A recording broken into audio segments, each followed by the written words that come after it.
पता नहीं आरजेडी वालों को ये बात क्यों नहीं समझ में आती कि कहीं कहीं विरोध करना एकदम से गलत दिखाई देता है। आपको चुप रहना चाहिए। अगर आप चुप रह जाएंगे तो शायद आपके लिए ये ज्यादा फायदेमंद होगा। लेकिन आरजेडी ये बात समझ नहीं पाती है। आपको बता दूं कि पहलगाम में जो कुछ हुआ उसके बाद आज मोदी जी का रैली जो है वो बिहार में है। मोदी जी अपना भाषण दिए, मोदी जी ने यहां से दुनिया को मैसेज भी दिया। इसी बीच जो है एक आरजेडी पोस्ट करती है और कहती है कि शर्म करिए मोदी जी, आप आज आके चुनावी भाषण दे रहे हैं, लोगों की सांसें रुकी है और आपका भाषण और आपका जो राजनीतिक रैली है वो रुकने का नाम नहीं ले रहा।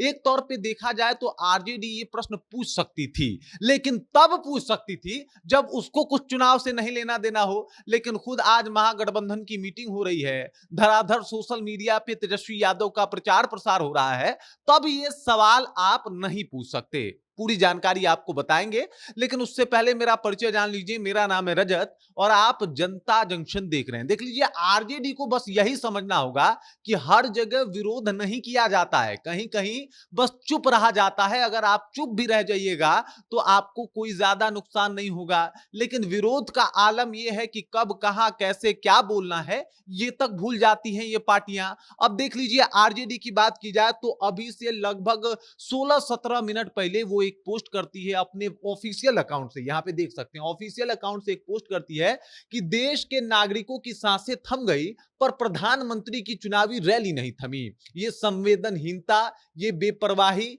ये सियासी बेशर्मी कब तक चलेगी प्रधानमंत्री जी? उसके बाद कहा गया कि देश के लोगों की सांसें थम गई, भविष्य में ऐसा ना हो इसलिए सरकार से ये सवाल जरूरी है। मतलब ऐसा काम नहीं होना चाहिए। और उसके अब ठीक उलट आते हैं कुछ घंटे पहले, यानी 7 घंटे पहले यही आरजेडी के ऑफिशियल पेज से पोस्ट होता है, बिहार चलाए अब एक युवा सरकार, जन समर्पित कर्तव्य निष्ठित संवेदनशील तेजस्वी सरकार। मतलब तेजस्वी सरकार को जो है वो चुनना चाहिए, युवा बिहार को युवा हाथों में सौंपना है, मतलब तेजस्वी यादव को मुख्यमंत्री बनाना है। हमको ये पूछना है कि क्या ये आपने श्रद्धांजलि अर्पित की है?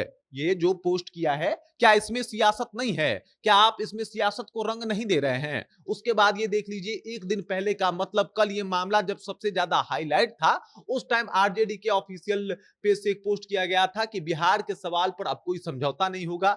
बिहार के हक के लिए लड़ जाते हैं तेजस्वी वो हैं जो समझौता नहीं करते, और सीधा तौर पे तेजस्वी यादव को मुख्यमंत्री बनाने की मांग की जा रही है। ये राजनीति है कि नहीं? मतलब आरजेडी से सवाल यही है कि आप खुद ये राजनीति कर रहे हैं। और जब कोई इंसान बिहार में आया है, इस वक्त पूरा देश मतलब एकदम से इमोशनल है, परेशान है। और उस वक्त ऐसा नहीं कि प्रधानमंत्री आए और सिर्फ बिहार के कार्यों को बताए, बल्कि उन्होंने सबसे पहले पहलगाम की बात की। सबसे पहले कहीं से पहलगाम का मतलब वो विजुअल तौर पे उन्होंने बात किया है तो बिहार से किया है। उन्होंने अपने भाषण में ये तक कहा कि बिहार की धरती से हम दुनिया को जो चेतावनी दे रहे हैं, इस बातों को आप मेंशन करना भूल गए। यही बात आप लोग समझ नहीं पाते, फिर आप कहते हैं कि चुनाव में जो है अचानक से सीटें कैसे कम हो गई। होता है, सेंटिमेंट का प्रभाव पड़ता है और आपको ये बात पता नहीं कब समझ में आएगी। अब देख लीजिए, आपको बता दूं कि आज एक महागठबंधन की बैठक भी है। जी बिल्कुल, महागठबंधन की बैठक में सभी नेता शामिल होने वाले हैं। सदाकत आश्रम यानी जो कि